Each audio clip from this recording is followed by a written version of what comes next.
बिस्मिल्लाहिर्रहमानिर्रहीम। अस्सलाम वालेकुम। A1 TV के साथ में हूं नम नकवी। सबसे पहले न्यूज़ हेडलाइंस। डेंगू के वार खतरनाक होने लगे। पंजाब में डेंगू मजीद 4 जाने निकल गया। पंजाब भर में डेंगू से 109 अफराद जान की बाजी हार चुके। गुज़श्ता 24 घंटे के दौरान पंजाब भर से डेंगू के 213 मरीज रिपोर्ट हुए। खैबर पख्तूनख्वा में डेंगू के मजीद 98 नए केसेज रिपोर्ट। इस्लामाबाद के 29 शहरी डेंगू का शिकार हो गए। लाहौर हाई कोर्ट में स्मोक पर काबू पाने से मुतालिक दरख्वास्त पर समाअत। Judicial water and environment commission ने स्मोक के मुतालिक सिफारिशात जमा करवा दी। अदालत ने CTO का तबादला करने से रोक दिया। वन वे की खिलाफ वर्जी करने वाले को 2000 रुपए चालान करने का हुक्म। ट्रैफिक का मसला हल करने के लिए अदालत की जानिब से कमेटी बनाने की हिदायत।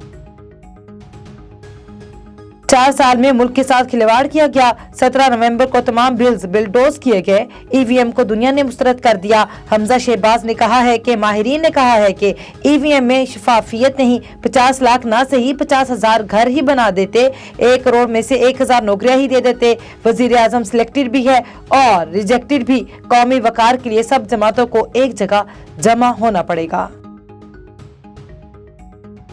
पाकिस्तान के अवाम को धोखा देकर पार्लियामेंट से कानून मंजूर कराए गए। वजीर इत्तलात सिंध सईद गनी कहते हैं कुलभूषण को NRO देने की हिमायत की गई। मुतनाज़ा मरदमशुमारी पर सिंध के रेफरेंस को नहीं सुना गया।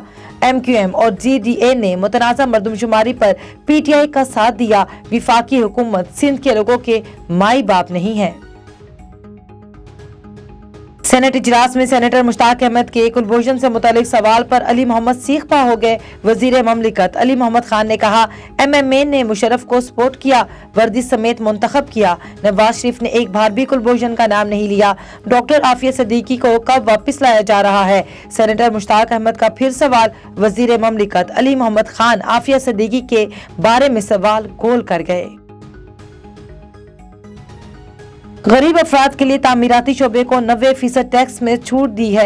वजीर आजम इमरान खान कहते हैं 1 लाख घर तामीर किए जा रहे हैं। घर बनाने के लिए 226 अरब के कर्जे की दरख्वास्तें आई हैं। इस्लामाबाद में नया पाकिस्तान हाउसिंग अथॉरिटी के मंसूबे की तकरीब से खिताब। टेक्नोलॉजी के दौर में बयानी की जंग ने हथियारों की जगह ले ली। वजीर इत्तलात फवाद चौधरी कहते हैं पाकिस्तान और वैक्टीन सिटी नफरत अंगेज मवाद के खात्मे के लिए मिलकर काम कर सकते हैं। कुछ ममालिक मुखालफिन को बदनाम करने के लिए मीडिया को बतौर आला इस्तेमाल करते हैं।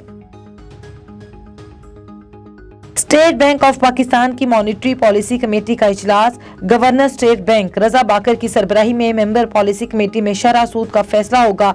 आइंदा 2 माह के लिए शरह सूद का तयन किया जाएगा। मुआशी माहिरीन के मुताबिक शरह सूद में इजाफे का इम्कान है।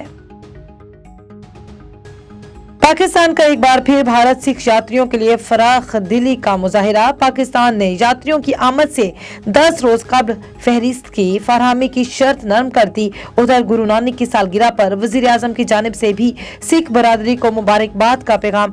कहते हैं सिख यात्रियों के लिए तमाम सहूलियात की फरहमी को यकीनी बनाया जाए। हेडलाइन से फिल वक्त इतना ही। मजीद खबरों से बाखबर रहने के लिए देखते रहिए A1 TV। A1 TV, सब पे नजर, अंदर की खबर।